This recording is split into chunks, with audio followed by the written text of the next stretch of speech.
आशा करते हैं कि आप लोग अच्छे होंगे और आप लोगों की Allahabad high court group D परीक्षा की तैयारी बेहतर चल रही होगी। तो चलिए वीडियो को शुरू करते हैं।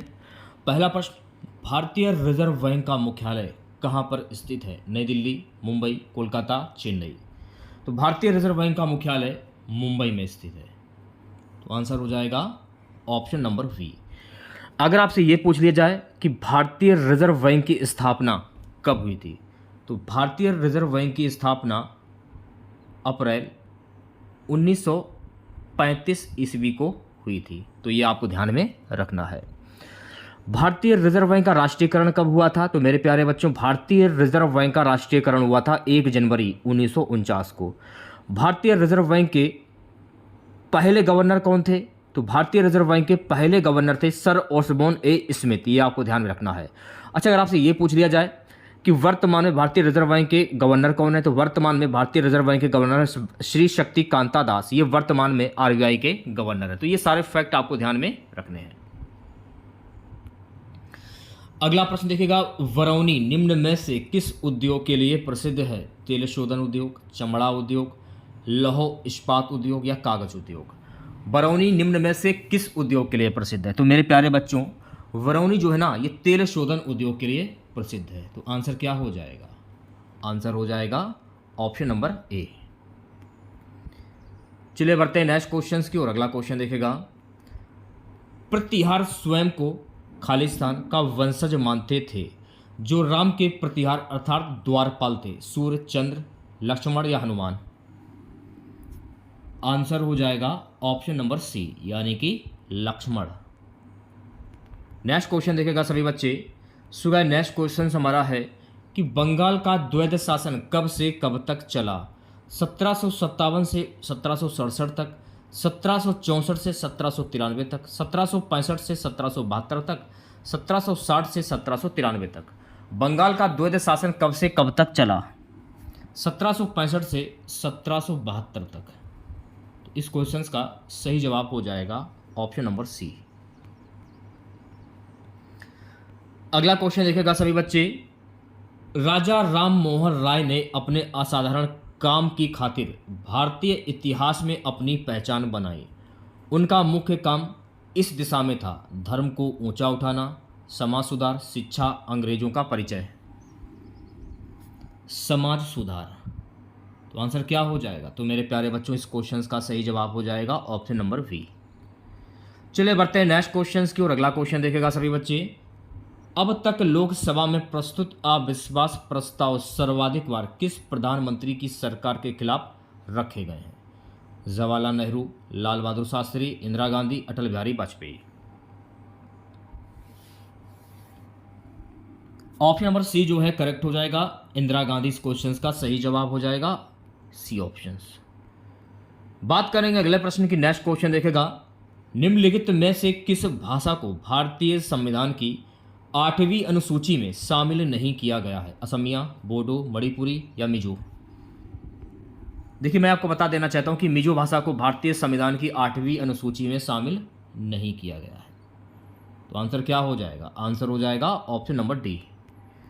चलिए बढ़ते हैं नेक्स्ट क्वेश्चन की ओर। सो नेक्स्ट क्वेश्चन देखेगा, 8वां क्वेश्चन हमारा, सर्वोच्च न्यायालय के न्यायाधीश के विरुद्ध महाभियोग का प्रस्ताव पारित हो जाने पर पदच्युति का आदेश कौन जारी कर सकता है? सर्वोच्च न्यायालय का मुख्य न्यायाधीश, राष्ट्रपति, लोकसभा अध्यक्ष, मंत्रिपरिषद। सर्वोच्च न्यायालय के न्यायाधीश के विरुद्ध महाभियोग का प्रस्ताव पारित हो जाने पर पदच्युति का आदेश कौन जारी कर सकता है? तो ये आदेश राष्ट्रपति जारी कर सकता है। तो इस क्वेश्चन का सही जवाब हो जाएगा ऑप्शन नंबर बी, राष्ट्रपति। 9वां क्वेश्चन देखेगा, स्वतंत्र भारत के प्रथम कानून मंत्री कौन थे? Doctor V R. Ambedkar, Rafi Ahmed Kidwai, Gopal Swami Ayyar, K C. Neogy. स्वतंत्र भारत के प्रथम कानून मंत्री कौन थे? तो मेरे प्यारे बच्चों, स्वतंत्र भारत के प्रथम कानून मंत्री थे डॉक्टर वी.आर. अम्बेडकर। तो आंसर क्या हो जाएगा इस क्वेश्चन का? ऑप्शन नंबर ए करेक्ट हो जाएगा। नेक्स्ट क्वेश्चन देखेगा, न्यायिक पुनर्विलोकन का अधिकार किसे है? उच्च न्यायालय, उच्चतम न्यायालय, राष्ट्रपति या लोकसभा। न्यायिक पुनर्विलोकन का अधिकार किसे है? उच्चतम न्यायालय को। तो आंसर क्या हो जाएगा? तो इस क्वेश्चन का सही जवाब हो जाएगा मेरे प्यारे बच्चों, ऑप्शन नंबर वी। चलिए बढ़ते हैं नेक्स्ट क्वेश्चन की ओर। अगला क्वेश्चन देखेगा, सर्वजनीन सार्वभौमिक वयस्क मताधिकार दर्शाता है कि भारत एक ऐसा देश है जो है लोकतांत्रिक, प्रभुत्व संपन्न, धर्मनिरपेक्ष, समाजवादी।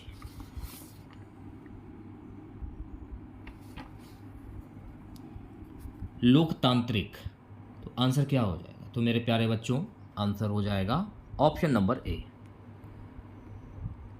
अगला प्रश्न हमारा है, निम्नलिखित में से किस प्राकृतिक प्रदेश को विश्व का चिड़ियाघर के नाम से जाना जाता है? मानसूनी प्रदेश, सवाना प्रदेश, विषुवत रेखीय प्रदेश, भूमध्य सागरीय प्रदेश। किस प्राकृतिक प्रदेश को विश्व का चिड़ियाघर के नाम से जाना जाता है? सवाना प्रदेश को विश्व का चिड़ियाघर के नाम से जाना जाता है। तो आंसर क्या हो जाएगा? तो मेरे प्यारे बच्चों आंसर हो जाएगा option number B. Next question हमारा है, भारत में सबसे अधिक कृषि भूमि किस फसल के अंतर्गत है? चावल, गेहूं, मक्का या कपास? भारत में सबसे अधिक कृषि भूमि किस फसल के अंतर्गत है? चावल के अंतर्गत। तो आंसर क्या हो जाएगा? तो मेरे प्यारे बच्चों आंसर हो जाएगा इस क्वेश्चन का ऑप्शन नंबर ए। 14वां क्वेश्चन हमारा है, निम्नलिखित में से किस जिले में कॉफी का अधिक उत्पादन होता है? कुर्ग, मैसूर, हुबली, बेल्लारी। निम्नलिखित में से किस जिले में कॉफी का अधिक उत्पादन होता है? जिले की बात हो रही है। कुर्ग जिले में कॉफी का सबसे अधिक उत्पादन होता है। और विश्व की बात करें तो ब्राजील, इस क्वेश्चन का ब्राजील आंसर हो जाएगा। वैसे तो इस क्वेश्चन का सही जवाब हो जाएगा कुर्ग। अगर विश्व की बात की जाए कॉफी के उत्पादन के मामले में तो ब्राजील आंसर हो जाएगा। अगला हमारा प्रश्न है गाइस कि लैकोलिथ संबंधित हैं ज्वालामुखी से, भूकंप से, पर्वत निर्माण से, महाद्वीपीय प्रवाह से। लैकोलिथ संबंधित हैं। तो मेरे प्यारे बच्चों लैकोलिथ ये संबंधित है ज्वालामुखी से। तो आंसर क्या हो जाएगा? आंसर हो जाएगा ऑप्शन नंबर ए करेक्ट हो जाएगा। 16वां क्वेश्चन हमारा है कि भारत में खाना पकाने के लिए विश्व की सबसे बड़ी सौर वाष्प प्रणाली जो है ये कहाँ स्थापित की गई है? Mount Abu, Manikaran, mount Thuillier, mount Saramati. Bharat में खाना पकाने के लिए विश्व की सबसे बड़ी सौर वाष्प प्रणाली जो है ये कहाँ पर स्थापित की गई है? तो मेरे प्यारे बच्चों ये स्थापित की गई है माउंट आबू में। तो आंसर क्या हो जाएगा? आंसर हो जाएगा ऑप्शन नंबर ए। अगला प्रश्न, भारत में जल विद्युत शक्ति ग्रह 1897 ईस्वी में कहाँ स्थापित किया गया था? शिव समुद्रम, दार्जिलिंग, मोहरा, पायकारा। भारत में जल विद्युत शक्ति ग्रह 1897 ईस्वी में कहाँ पर स्थापित किया गया था? तो यह स्थापित किया गया था मेरे प्यारे बच्चों दार्जिलिंग में। तो दार्जिलिंग इस क्वेश्चन का सही जवाब हो जाएगा। नेक्स्ट क्वेश्चन देखेगा, भारत में सर्वप्रथम पत्र मुद्रा का चलन कब प्रारंभ हुआ था? 1542 ईस्वी, 1601 ईस्वी, 1680 ईस्वी या 1806 ईस्वी। भारत में सर्वप्रथम पत्र मुद्रा का चलन जो है ये कब प्रारंभ हुआ था? तो मेरे प्यारे बच्चों ये प्रारंभ हुआ था 1806 ईस्वी में। तो आंसर क्या हो जाएगा? आंसर हो जाएगा ऑप्शन नंबर डी। बात करेंगे नेक्स्ट क्वेश्चंस की। न्यूनतम जनसंख्या घनत्व वाला महाद्वीप कौन सा? Europe, Africa, Asia, Australia. न्यूनतम जनसंख्या घनत्व वाला महाद्वीप कौन सा है? तो मेरे प्यारे बच्चों ऑस्ट्रेलिया महाद्वीप हो जाएगा इस क्वेश्चन का सही जवाब, यानी कि ऑप्शन नंबर डी सही हो जाएगा। 20वां क्वेश्चन हमारा है, भारत की सबसे लंबी नदी जिसका उद्गम तथा मुहाना दोनों भारतीय क्षेत्र में स्थित है? गंगा, गोदावरी, ब्रह्मपुत्र या नर्मदा। भारत की सबसे लंबी नदी जिसका उद्गम तथा मुहाना दोनों भारतीय क्षेत्र में स्थित है गोदावरी इस क्वेश्चन का सही जवाब हो जाएगा, यानी कि ऑप्शन नंबर वी जो है करेक्ट हो जाएगा। ठीक है।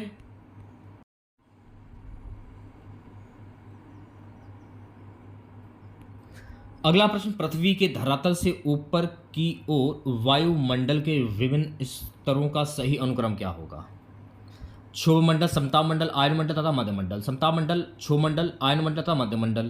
क्षोभमंडल, समतापमंडल, मध्यमंडल या आयनमंडल। समतापमंडल, क्षोभमंडल, मध्यमंडल या आयनमंडल। आंसर हो जाएगा मेरे प्यारे बच्चों सी ऑप्शन, क्षोभ मंडल, समताप मंडल, मध्य मंडल और आय मंडल। ठीक है, चलिए बढ़ते हैं नेक्स्ट क्वेश्चंस की ओर। अगला क्वेश्चन देखेगा सभी बच्चे। अगला प्रश्न हमारा है कि किसने एक तरफ संस्कृत मुद्रा लेख के साथ चांदी के सिक्के निर्मित किए? मोहम्मद बिन कासिम, महमूद गजनवी, शेरशाह या अकबर? किसने एक तरफ संस्कृत मुद्रा लेख के साथ चांदी के सिक्के निर्गत किए? महमूद गजनवी। तो आंसर क्या हो जाएगा? तो मेरे प्यारे बच्चों आंसर हो जाएगा ऑप्शन नंबर वी करेक्ट हो जाएगा। अगला प्रश्न देखेगा सभी बच्चे। जिसके ग्रंथ में चंद्रगुप्त मौर्य का विशिष्ट रूप से वर्णन हुआ है वह है? जिसके ग्रंथ में चंद्रगुप्त मौर्य का विशिष्ट रूप से वर्णन हुआ है वो है विशाख दत्त। तो आंसर क्या हो जाएगा इस क्वेश्चन का? तो मेरे प्यारे बच्चों आंसर हो जाएगा इस क्वेश्चन का ऑप्शन नंबर सी। चलिए बढ़ते हैं नेक्स्ट क्वेश्चन की ओर। अगला क्वेश्चन देखेगा सभी बच्चे। प्रथम पिछड़ा वर्ग आयोग का गठन कब किया गया था? 1950 ईस्वी, 1951 ईस्वी, 1953 ईस्वी या 1957 ईस्वी? प्रथम पिछड़ा वर्ग आयोग का गठन कब हुआ था? तो इसका जो गठन है ना वर्ष 1953 ईस्वी में हुआ था। तो आंसर क्या हो जाएगा? आंसर हो जाएगा option number C. So guys next question हमारा है कि भारत में पोलो खेल का प्रचलन किसने किया था? यूनानियों ने, अंग्रेजों ने, तुर्कों ने या मुगलों ने? भारत में पोलो खेल का प्रचलन किसके द्वारा किया गया था? तो मेरे प्यारे बच्चों तुर्कों के द्वारा किया गया। किसके द्वारा? तुर्कों के द्वारा। तो आंसर क्या हो जाएगा? ऑप्शन नंबर सी करेक्ट हो जाएगा। अगला प्रश्न। तीसरे आंग्ल मैसूर युद्ध को रोकने के लिए टीपू सुल्तान ने अंग्रेजों के साथ कौन सी संधि की थी? मंगलौर की संधि, श्रीरंगपट्टनम की संधि, मैसूर की संधि या विदनूर की संधि? तीसरे आंग्ल मैसूर युद्ध को रोकने के लिए टीपू सुल्तान ने अंग्रेजों के साथ कौन सी संधि की थी? तो मेरे प्यारे बच्चों श्रीरंगपट्टनम की संधि की थी। तो आंसर क्या हो जाएगा? तो इस क्वेश्चन का सही जवाब हो जाएगा ऑप्शन नंबर वी करेक्ट हो जाएगा।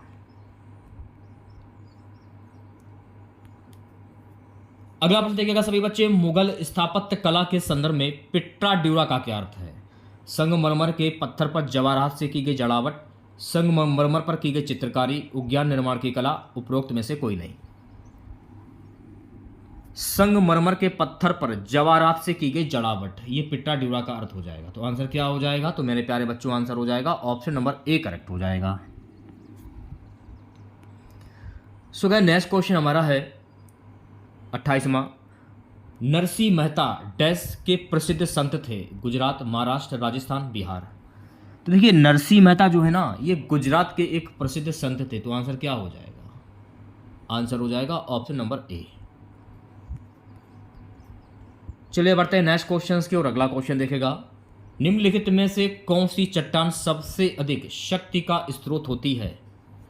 अवसादी, अरूप्रांतरित, ज्वालामुखी, आग्नेय? निम्नलिखित में से कौन सी चट्टान सबसे अधिक शक्ति का स्रोत होती है? अवसादी। तो आंसर क्या हो जाएगा? तो मेरे प्यारे बच्चों आंसर हो जाएगा इस क्वेश्चन का ऑप्शन नंबर ए।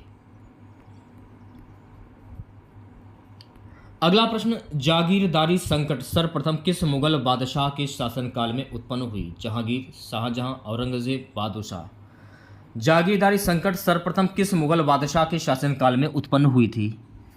औरंगजेब। तो आंसर क्या हो जाएगा? तो मेरे प्यारे बच्चों आंसर हो जाएगा इस क्वेश्चन का ऑप्शन नंबर सी। 31वां क्वेश्चन देखेगा सभी बच्चे। निम्न इतिहासकारों में किसने अकबर को इस्लाम का शत्रु कहा? अब्बास खां सरवानी, बदायूनी, अहमद यादगार, मीर अलौद्दौला, कजवीनी? किन इतिहासकारों ने अकबर को इस्लाम का शत्रु कहा है? बदायूनी। आंसर क्या हो जाएगा इस क्वेश्चन का? ऑप्शन नंबर वी करेक्ट हो जाएगा। ठीक है, चलिए बढ़ते हैं नेक्स्ट क्वेश्चन की ओर। अकबर के संरक्षक बैरम खां का पतन कब हुआ था? 1556 ईस्वी में, 1565 ईस्वी में, 1560 ईस्वी में या 1670 ईस्वी में?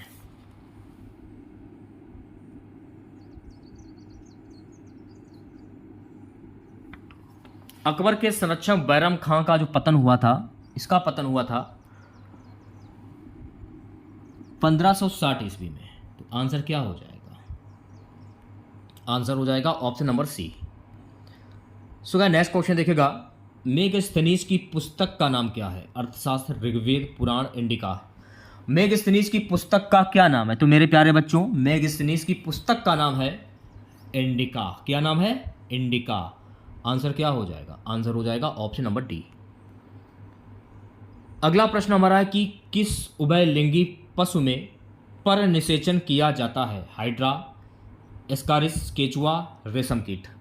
किस उभयलिंगी पशु में पर निषेचन किया जाता है?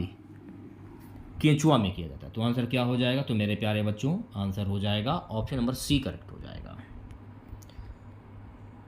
अगला प्रश्न देखिएगा सभी बच्चे। नेक्स्ट क्वेश्चन हमारा है कि प्लवर क्या होता है? रबर के पौधों से निकलने वाला दूधिया स्त्राव, संग बसा की परत, किन्हीं एक्वेटिक पौधों द्वारा कीट को फंसाने की युक्ति, चावल के पौधों का फंगल संक्रमण। प्लवर क्या होता है? तो मेरे प्यारे बच्चों, प्लवर जो है ना, संग बसा की परत होती है। तो आंसर क्या हो? आंसर हो जाएगा ऑप्शन नंबर बी। अगला प्रश्न हमारा है कि चंगेज खान ने जलालुद्दीन का पीछा करते हुए किसके शासन काल में भारत की सीमाओं पर आक्रमण किया था? कुतुबुद्दीन ऐबक, इल्तुतमिश, बलबन, नसीरुद्दीन, खुसरो। चंगेज खान ने जलालुद्दीन का पीछा करते हुए किसके शासनकाल में भारत की सीमाओं पर आक्रमण किया था? तो मेरे प्यारे बच्चों, इल्तुतमिश इस क्वेश्चन का सही जवाब हो जाएगा, यानी कि ऑप्शन नंबर वी करेक्ट हो जाएगा। ठीक है। सो गाइस, 37वां क्वेश्चन हमारा है, भारतीय प्रतीक का उत्कीर्ण सत्यमेव जयते लिया गया है? ऋग्वेद से, मत्स्य पुराण से, भगवत गीता से, मुंडकोपनिषद से। भारतीय प्रतीक का उत्कीर्ण सत्यमेव जयते कहाँ से लिया गया है? तो मेरे प्यारे बच्चों, ये लिया गया है मुंडकोपनिषद से। तो आंसर क्या हो जाएगा? आंसर हो जाएगा ऑप्शन नंबर डी। 38वां क्वेश्चन, निम्न में से कौन सा भारत के लिए चुनौती पैदा नहीं करता है? सांप्रदायिकवाद, प्रादेशिकता, समाजवाद, जातीयता।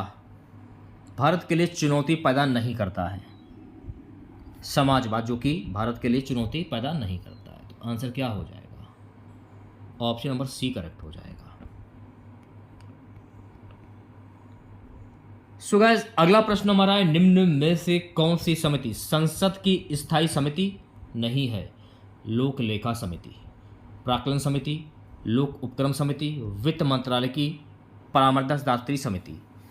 कौन सी समिति संसद की स्थायी समिति नहीं है? वित्त मंत्रालय की परामर्शदात्री समिति। तो आंसर क्या हो जाएगा? आंसर हो जाएगा इस क्वेश्चन का ऑप्शन नंबर डी। सो गाइस, अगला प्रश्न हमारा है कि निम्न में से कौन से देश एक दलीय प्रणाली अपना रहा है? मंगोलिया, स्पेन, चिली, चीन। देखिए, चीन जो है ना, ये एक दलीय प्रणाली अपना रहा है। आंसर क्या हो जाएगा? आंसर हो जाएगा ऑप्शन नंबर डी, यानी कि चीन। सो गाइस, अगला प्रश्न हमारा है, अगला प्रश्न क्या देखेगा, कौन सा पर्वत हिमालय श्रृंखला का अंग नहीं है? अरावली, कुनलुन, कराकोरम, हिंदुकुश। कौन सा पर्वत हिमालय श्रृंखला का अंग नहीं है? तो मेरे प्यारे बच्चों, अरावली जो है ना, ये हिमालय श्रृंखला का अंग नहीं है। आंसर क्या हो जाएगा? ऑप्शन नंबर ए करेक्ट हो जाएगा। चलिए बढ़ते हैं नेक्स्ट क्वेश्चन की ओर। अगला प्रश्न हमारा कि मृदुमलाई पशु विहार प्रसिद्ध है? व्याघ्रों के लिए, गबलों बाइमिनी के लिए, पक्षियों के लिए, हाथियों के लिए। मृदुमलाई पशु विहार प्रसिद्ध है हाथियों के लिए। तो आंसर क्या हो जाएगा? तो मेरे प्यारे बच्चों, आंसर हो जाएगा ऑप्शन नंबर डी करेक्ट हो जाएगा, हाथियों के लिए। अगला प्रश्न, श्रृंगेरी, बद्रीनाथ, द्वारका और पुरी में 4 मठ स्थापित किए गए थे? रामानुज द्वारा, अशोक द्वारा, आदि शंकराचार्य द्वारा, माधव विराण द्वारा। श्रृंगेरी, बद्रीनाथ, द्वारका और पुरी में 4 मठ ये किसके द्वारा स्थापित किए गए थे? तो मेरे प्यारे बच्चों, ये स्थापित किए गए थे ऑप्शन नंबर सी, आदि शंकराचार्य के द्वारा। तो सी ऑप्शन करेक्ट हो जाएगा। अगला प्रश्न, डीएनए के कोडकरण खंड को क्या कहा जाता है? Codon, neutron, intron, exon. DNA के कोडकरण खंड को क्या कहा जाता है? तो मेरे प्यारे बच्चों, एक्सॉन कहा जाता है। तो आंसर क्या हो जाएगा? इस क्वेश्चन का सही जवाब हो जाएगा ऑप्शन नंबर डी।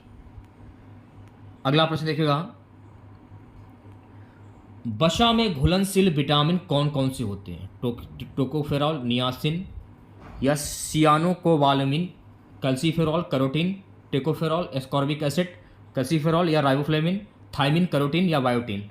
वसा में घुलनशील विटामिन कौन कौन से होते हैं? कैल्सीफेरॉल, कैरोटीन और टेकोफेरॉल। तो आंसर क्या हो जाएगा? आंसर हो जाएगा ऑप्शन नंबर वी करेक्ट हो जाएगा। ठीक है, चलिए बढ़ते हैं नेक्स्ट क्वेश्चन की और अगला क्वेश्चन देखेगा। रेशम का उत्पादन किसमें होता है? रेशम कीट के अंडे से, रेशम कीट के ब्लूपा से, रेशम कीट के लार्वा से, स्वयं कीट से।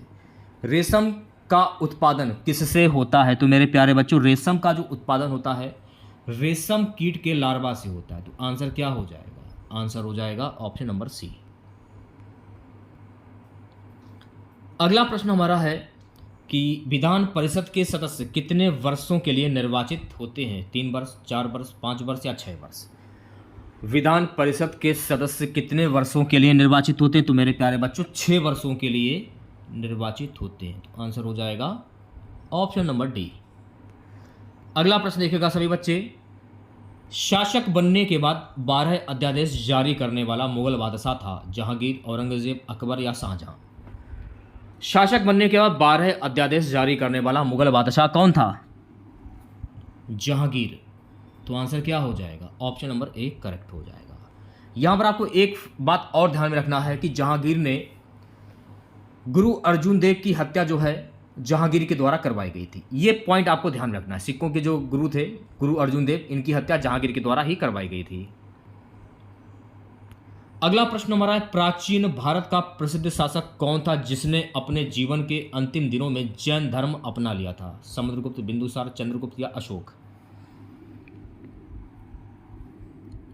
चंद्रगुप्त मौर्य ने अपना लिया था। तो आंसर क्या हो जाएगा? तो मेरे प्यारे बच्चों आंसर हो जाएगा ऑप्शन नंबर सी। अगला प्रश्न देखिएगा। उच्चतम न्यायालय को परामर्शदात्री बनाया गया है? अनुच्छेद 124 में, अनुच्छेद 137 में, अनुच्छेद 143 में, अनुच्छेद 148 में।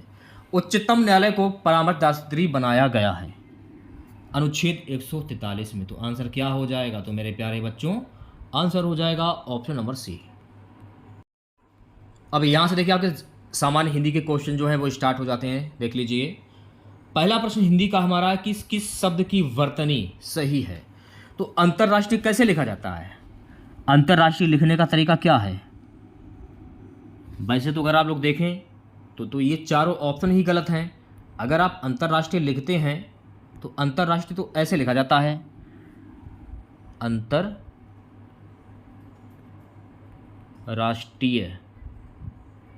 ऊपर ये बिंदी, अंतर्राष्ट्रीय, तो अंतर्राष्ट्रीय ऐसे लिखा जाता है। तो बिंदी तो कहीं किसी पे हमको दिख नहीं रही है, ये तो गलत हो जाएगा, ये भी गलत हो जाएगा, ये भी गलत हो जाएगा और ये भी गलत हो जाएगा।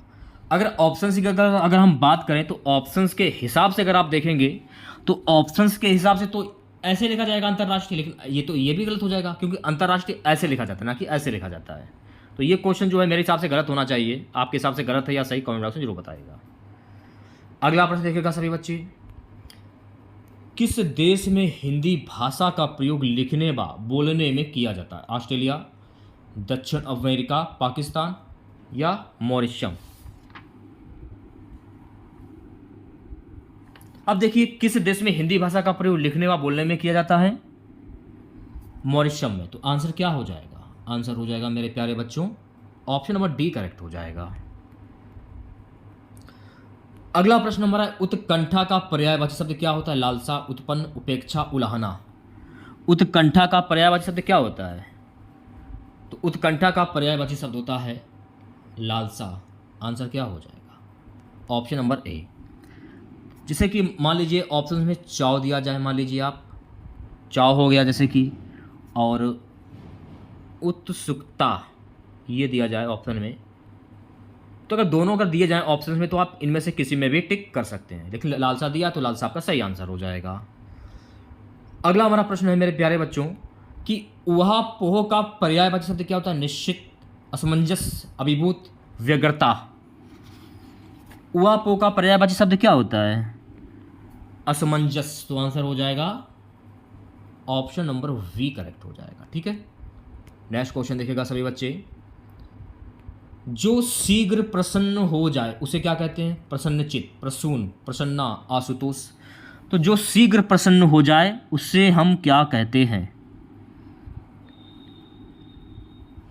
तो जो शीघ्र प्रसन्न हो जाए उसे हम कहते हैं आशुतोष। क्या कहते हैं? आशुतोष। तो आंसर क्या हो जाएगा? तो मेरे प्यारे बच्चों आंसर हो जाएगा ऑप्शन नंबर डी। अगला प्रश्न देखेगा, जिसकी भुजाएं घुटनों तक लंबी हों उसे क्या कहते हैं? अजानुबाहु, अजानुबाहु, समबाहु, विषमबाहु। जिसकी भुजाएं घुटनों तक लंबी हों उसको क्या कहते हैं? उसको हम कहते हैं अजानुबाहु। तो आंसर क्या हो जाएगा? आंसर हो जाएगा ऑप्शन नंबर वी। चलिए बढ़ते हैं नेक्स्ट क्वेश्चंस की ओर। अपहरण में किस उपसर्ग का प्रयोग हुआ है? अब जैसे कि अपहरण है तो मैंने आपको क्या बताया था कि स्टार्टिंग का जो शब्द होता है वो आपका उपसर्ग होता है और लास्ट वाला जो शब्द होता है वो प्रत्यय होता है। तो उपसर्ग करने के लिए आपको स्टार्टिंग का शब्द आपको पहचान करनी होगी। तो स्टार्टिंग का शब्द जो हो जाएगा आपका अप हो जाएगा। तो अप जो है आपका ये उपसर्ग हो जाएगा। तो आंसर क्या हो जाएगा? आंसर हो जाएगा option number C. Next question, उल्लंघन में उपसर्ग बताइए। अब इसमें में उल्लंघन में उपसर्ग आपको बताना है। तो जब आप उपसर्ग का संधि करते हैं, जैसे मान लीजिए आप संधि कर रहे हैं, तो उल्लंघन की संधि क्या होती है? उत धन लंघन। क्या बनी? उत धन लंघन संधि बनी। तो उत जो है आपका ये आपका उपसर्ग हो जाएगा, यानी कि स्टार्टिंग का शब्द है। तो सी ऑप्शन करेक्ट हो जाएगा। ठीक है। उन्मेष में किस उपसर्ग का प्रयोग हुआ है? उप, उद, अप या अभी? उन्मेष। तो उन्मेष में किस उपसर्ग का प्रयोग हुआ है? तो आप ये कह सकते हैं कि उन्मेष में उद उपसर्ग का प्रयोग हुआ, यानी कि शुरुआत का शब्द, स्टार्टिंग का शब्द, उदधनमेष। तो ऑप्शन नंबर वी जो है करेक्ट हो जाएगा। कौन सही सुमेलित है? अनुरुक्ति, विरक्ति, असमय, कुसमय, अवसर, सुअवसर, दीर्घायु, चिरायु। कौन सही सुमेलित है? अनुवृत्ति का विलोम शब्द हो जाएगा विरक्ति। तो आंसर क्या हो जाएगा? आंसर हो जाएगा option number A. So guys next question हमारा है, निम्न में से कौन एक शब्दालंकार नहीं है? अनुप्रास, श्लेष, यमक, उपमा। कौन एक शब्दालंकार नहीं है ये आपको बताना था। तो शब्दालंकार नहीं है तो देखिए उपमा जो है ना ये शब्दालंकार नहीं है। तो आंसर क्या हो जाएगा? आंसर हो जाएगा ऑप्शन नंबर डी। अब इसमें क्या पूछ रहा है? निम्न में कौन अर्थालंकार नहीं है? उपमा, उत्प्रेक्षा, वक्रोक्ति या रूपक। निम्न में कौन अर्थालंकार नहीं है? तो वक्रोक्ति जो है ना ये अर्थालंकार नहीं है। तो आंसर क्या हो जाएगा? आंसर हो जाएगा ऑप्शन नंबर सी। निम्न में कौन एक भिन्न है? यमक, श्लेष, वक्रोक्ति या दृष्टांत। तो यहां पर आपको भिन्न शब्द की पहचान करनी है।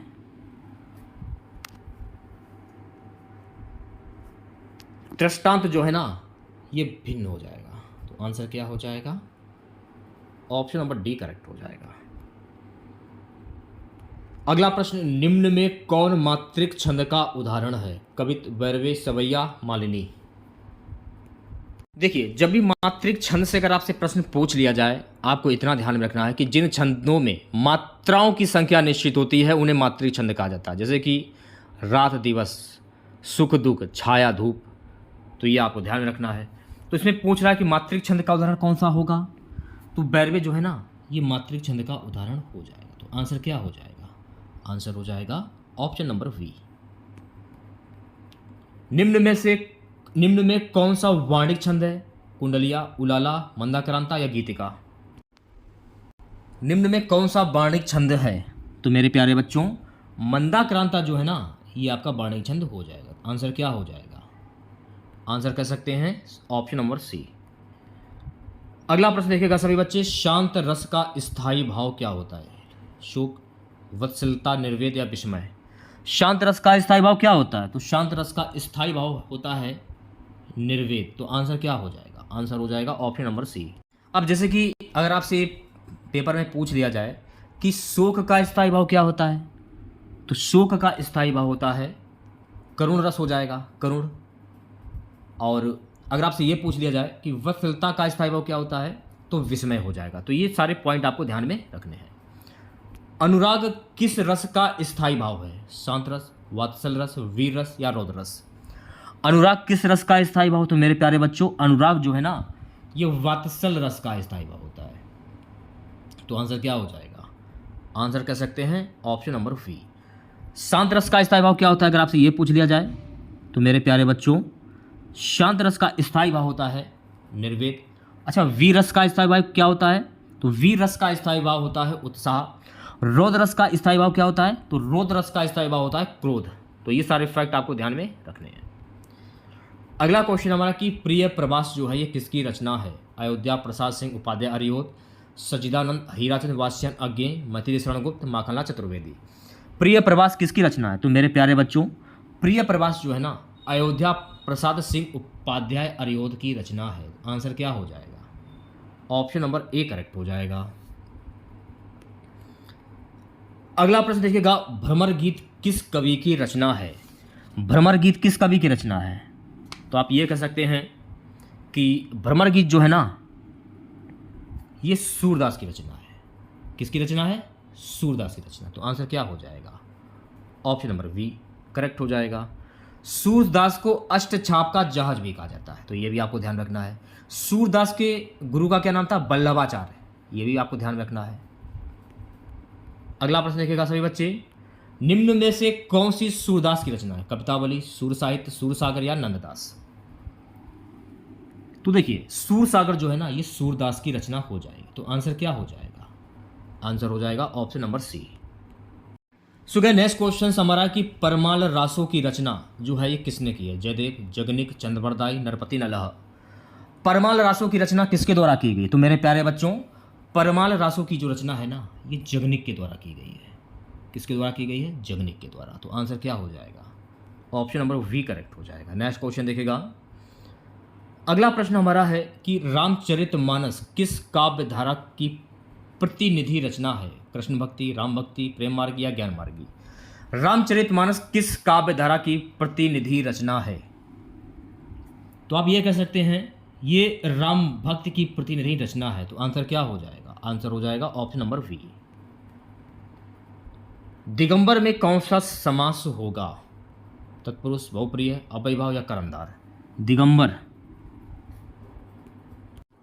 ये क्वेश्चन मैं आपको पहले भी करा चुका हूं। तो मैंने आपको क्या बताया कि जब किसी वाक्य में किसी प्रसिद्ध व्यक्ति या भगवान के नाम आ जाए तो वहां पर कौन सा समास होता है? तो वहां पर होता है बहुप्रिय समास।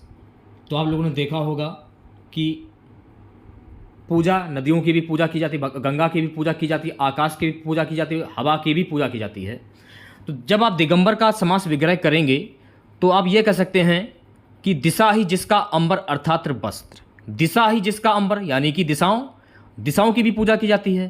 तो मैं आपको क्या बताया कि जब किसी वाक्य में किसी प्रसिद्ध व्यक्ति या भगवान के नाम आ जाएं तो वहां पर आपका बहुप्रिय समास होता है। तो दिगंबर, दिशाएं जिनका अनेक वस्त्र, दिशाएं मतलब चारों तरफ की दिशाएं यानी भगवान व्याप्त हैं। तो आप ये कह सकते हैं यहाँ पर हो जाएगा बहुप्रिय समास। जैसे कि नीलकंठ हुआ, जैसे कि गजानन हुआ, पीताम्बर हुआ, ये सभी शब्द जो हैं आपके बहुप्रिय समास के उदाहरण हैं। तो आंसर क्या हो जाएगा?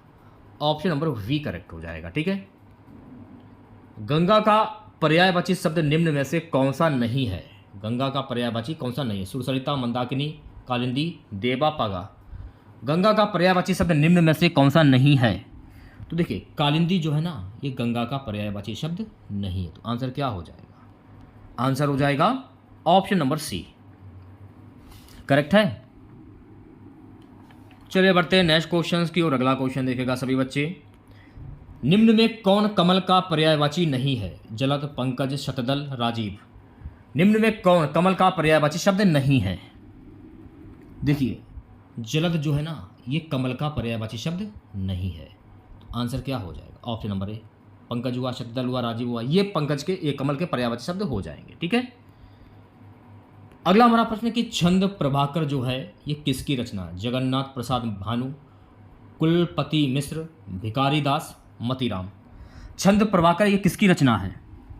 तो मेरे प्यारे बच्चों छंद प्रभाकर जो है ना ये मतीराम की रचना है। तो आंसर क्या हो जाएगा? आंसर हो जाएगा ऑप्शन नंबर डी करेक्ट हो जाएगा। नेक्स्ट क्वेश्चन, निम्न में कौन चंद्रमा का पर्यायवाची नहीं है? हिमांशु, राकापति, मृगांक या तुरंग। निम्न में कौन चंद्रमा का पर्यायवाची शब्द नहीं है? देखिए तुरंग जो है ना, तुरंग ये घोड़ा का पर्यायवाची शब्द होता है ना कि चंद्रमा का। तो आंसर क्या हो जाएगा? Option number D. हिमांशु हुआ, राकापति हुआ, मृगांक हुआ, ये चंद्रमा के पर्यायवाची शब्द हो जाएंगे, बल्कि तुरंग जो है ये घोड़ा का पर्यायवाची शब्द है।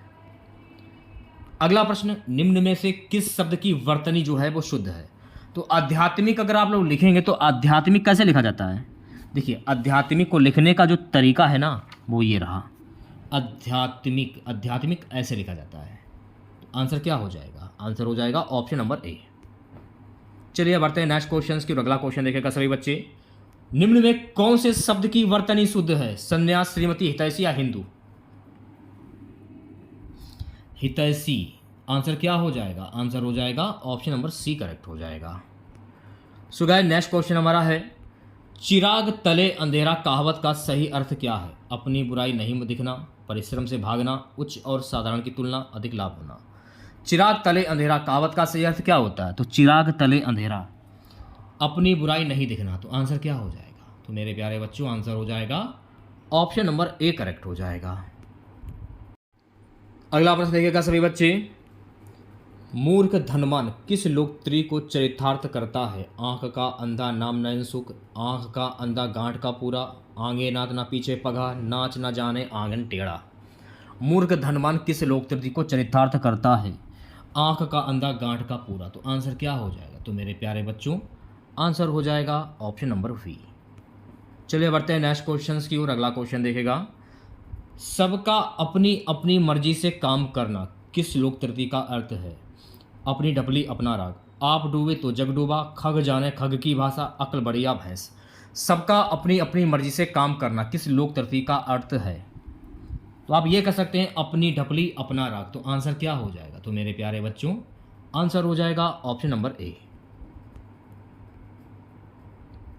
अगला क्वेश्चन देखिएगा, निम्न में से कौन सुमेलित नहीं है? सूची पवित्र, सर सरोवर, स्वर्ण सोना, सग अध्याय। देखिए, स्वर्ण सोना होता है, स्वर्ण सोना होता है, ना कि स्वर्ण सोना होता है। तो आंसर क्या हो जाएगा? आंसर हो जाएगा ऑप्शन नंबर सी, ये सुमेलित नहीं है। तो ऑप्शन नंबर सी करेक्ट हो जाएगा। निर्देश प्रश्न संख्या 84 और 85 निम्नलिखित प्रत्येक वाक्य के नीचे 4 विकल्प दिए गए, उनमें कोई एक विकल्प उक्त वाक्य का शुद्ध रूप है, उसका चयन करना है आप लोगों को। अब देखिए प्रश्न देखेगा, अपने हाथ से स्वयं काम करो, इसका शुद्ध वाक्य क्या होगा? तो आप ये कह सकते हैं आप काम स्वयं करो। तो आंसर हो जाएगा ऑप्शन नंबर ए, ये आपका शुद्ध वाक्य हो जाएगा। हमारे नाक में दम हो गई है, इसका शुद्ध वाक्य क्या होगा? हमारी नाक में दम हो गई है, ये इसका शुद्ध वाक्य हो जाएगा। तो आंसर क्या हो जाएगा? आंसर हो जाएगा ऑप्शन नंबर ए। चलिए बढ़ते हैं नेक्स्ट क्वेश्चन की। अगला क्वेश्चन देखेगा, दो टूक कहना किस मुहावरे का अर्थ है? स्पष्ट करना, झगड़ा करना, टुकड़े करना, कविता लिखना। दो टूक कहना किस मुहावरे का अर्थ है? तो मेरे प्यारे बच्चों दो टूक कहना यानी कि स्पष्ट करना। आंसर क्या हो जाएगा? आंसर हो जाएगा ऑप्शन नंबर ए। अगला क्वेश्चन हमारा है, निम्नलिखित में से कौन सा शब्द शुद्ध है? अब यहां पर आपको देखिए शुद्ध शब्द की पहचान करनी है। परिमाण, ये आपका शुद्ध शब्द हो जाएगा। तो आंसर क्या हो जाएगा? आंसर हो जाएगा option number C. So guys अगला प्रश्न हमारा है, जिसकी चिंता ना की जा सके के लिए एक शब्द क्या होगा? अचित्य, चिंतनशील, चिंतामणि, चैतन्य। जिसकी चिंता ना की जा सके के लिए एक शब्द क्या होगा? अचिंत्य। आंसर क्या हो जाएगा? तो मेरे प्यारे बच्चों आंसर हो जाएगा ऑप्शन नंबर ए। चलिए बढ़ते हैं नेक्स्ट क्वेश्चंस की ओर। प्राकृतिक शब्द का विपरीत अर्थक शब्द क्या होता है? नैसर्गिक, कृत्रिम, बनावटी, स्वर्गिक। प्राकृतिक शब्द का विपरीत अर्थक शब्द क्या होता है? तो मेरे प्यारे बच्चों आप ये कह सकते हैं इसका विपरीत अर्थक शब्द होता है कृत्रिम। तो आंसर क्या हो जाएगा? आंसर हो जाएगा ऑप्शन नंबर बी। अगला प्रश्न, निम्नलिखित में से कौन सा शब्द पुल्लिंग है? मणि, चांदी, झील या मोती। कौन सा शब्द पुल्लिंग है? तो देखिए मोती जो है ना ये आपका पुल्लिंग शब्द हो जाएगा। तो आंसर क्या हो जाएगा? आंसर हो जाएगा ऑप्शन नंबर डी। चलिए बढ़ते हैं नेक्स्ट क्वेश्चंस की ओर। अगला क्वेश्चन देखिएगा, घनश्याम में कौन सा समास होगा? कर्मधार, द्वंद्व, अव्ययभाव या तत्पुरुष। घनश्याम में कौन सा समास होगा? अब आपने क्वेश्चन तो देख लिया, अब क्वेश्चन में आपने दिमाग लगाया कि घनश्याम, घनश्याम किसको बोला जाता है? घनश्याम भगवान कृष्ण को बोला जाता है। तो मैंने आपको बताया कि जब किसी वाक्य में किसी प्रसिद्ध व्यक्ति या भगवान के नाम आ जाए तो वहां पर आपका बहुप्रिय समास होता है। अब ऑप्शंस में बहुप्रिय समास तो है नहीं, ऑप्शंस में बहुप्रिय ऑप्शंस में है ही नहीं, तब आप क्या करोगे? तो अगर आप इसका समास विग्रह करते हो तो इसका समास विग्रह क्या होता है? घन के समान श्याम, घन सा श्याम है, यानी कि भगवान श्री कृष्ण। तो ये इंगित करता है कृष्ण भगवान को, यानी यहाँ बहुप्रिय समास होना चाहिए। लेकिन बहुत सारे ऐसे बच्चे होंगे जो कर्मधारय समास पर टिक करेंगे। वैसे तो मेरे हिसाब से ये क्वेश्चन जो है गलत होना चाहिए मेरे हिसाब से, यहाँ पर आपका बहुप्रिय समास होना चाहिए। लेकिन बहुत सारे बच्चे कर्मधारय समास पर टिक करेंगे, जब बहुप्रिय समास है नहीं तो कर्मधारय पर आपको टिक करना होगा। नेक्स्ट क्वेश्चन देखिएगा, भवन का सही संधि विच्छेद क्या होगा भाई? भवन का सही संधि विच्छेद क्या होता है? तो आप ये कह सकते हैं कि भवन का संधि विच्छेद होता है भो धन उन। क्या होगा? भो धन उन। इसको तो मान लिया जाएगा ओ और इसको मान लिया जाएगा छोटा आ। तो ओ प्लस छोटा आ मिलकर क्या बना? तो ओ प्लस छोटा आ मिलकर बना जाके अब जैसे कि अब हो गया, अर हो गया। तो यहाँ पर नियम के अनुसार कौन सी संधि होगी? अयादि स्वर संधि हो जाएगी। तो ये भी आपको ध्यान में रखना है। अगला क्वेश्चन क्या है? निम्न में से कौन पुत्री का पर्यायवाची शब्द नहीं? नंदिनी, दुहिता, तनुजा या दारा? निम्न में से कौन सा पुत्री का पर्यायवाची शब्द नहीं है? देखिए दारा जो है ना, ये पुत्री का पर्यायवाची शब्द नहीं है। तो आंसर क्या हो जाएगा? आंसर हो जाएगा ऑप्शन नंबर डी। तनुजा, दुहिता, नंदिनी ये पुत्री के पर्यायवाची शब्द हो जाएंगे। अगला प्रश्न, जब कोई बोली या भाषा व्याकरणिक ढांचे में ढलकर व्यवस्थित रूप ग्रहण कर लेती है उसे क्या कहते हैं? क्षेत्रीय भाषा, परिनिष्ठित भाषा, राजभाषा या राष्ट्रभाषा? जब कोई बोली या भाषा व्याकरणिक ढांचे में ढलकर व्यवस्थित रूप से ग्रहण कर लेती है उसे हम क्या कहते हैं? तो मेरे प्यारे बच्चों, उसे हम कहते हैं परिनिष्ठित भाषा। तो आंसर क्या हो जाएगा? आंसर हो जाएगा ऑप्शन नंबर वी करेक्ट हो जाएगा। सो गाइस नेक्स्ट क्वेश्चन हमारा है कि इनमें से कौन पूर्वी हिंदी की बोली नहीं है? अवधी, कन्नौजी, बघेली, छत्तीसगढ़ी। इनमें से कौन पूर्वी हिंदी की बोली नहीं है?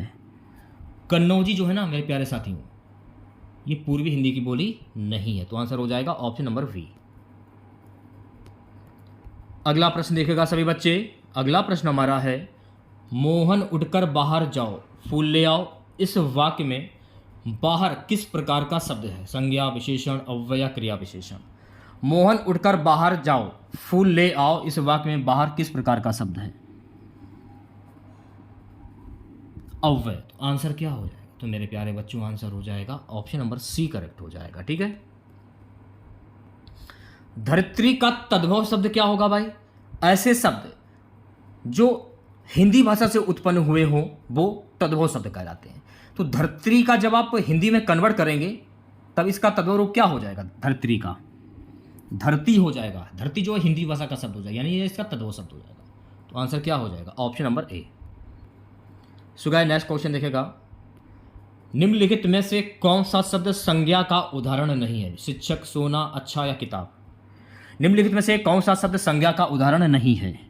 देखिए अच्छा जो है ना, अच्छा ये संज्ञा का उदाहरण नहीं है। तो आंसर क्या हो जाएगा? आंसर हो जाएगा ऑप्शन नंबर सी। अगला क्वेश्चन हमारा है कि तुलनात्मक विशेषण की दृष्टि से कौन उत्तमावस्था में नहीं है? सुंदरतम, उच्चतम, कोमलतम, शीतलतम? तुलनात्मक विशेषण की दृष्टि से कौन उत्तमावस्था में नहीं है? शीतलतम। तो आंसर क्या हो जाएगा? तो मेरे प्यारे बच्चों आंसर हो जाएगा ऑप्शन नंबर डी। आज की क्लास का लास्ट क्वेश्चन रहेगा, छोटा ऊ का उच्चारण स्थान क्या होगा?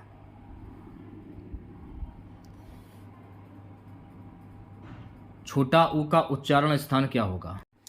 देखिए आंसर वैसे तो हो जाएगा आपका ऑप्शन नंबर सी, ओष्ठ, यानी कि सी ऑप्शन करेक्ट हो जाएगा। ऊ जो है आपका ये ओष्ठ हो जाएगा कंठ से, जैसे कि का हो गया, का, खा, गा, घा, का, खा, गा, घा। तालु से, जैसे कि तालु से कौन कौन से वर्ड बोल जाते हैं? देखिए ता से तो आपका दंत हो जाएगा और पा होस्ट हो जाएगा। दंत से जैसे कि ता, था, दा, धा और ना। ये ना से नल है ना। अब मैं तालु की अगर मैं बात करूं तो तालु से जैसे कि चा हुआ, चा, चा, जा, झा, या हो गया, ये तालु से हो जाएंगे। तो इस प्रकार से पता कर सकते हैं आप लोग। पा, भा, बा, बा, भा, ऊ हो गया आपका, ये ओ से होता है। ठीक है।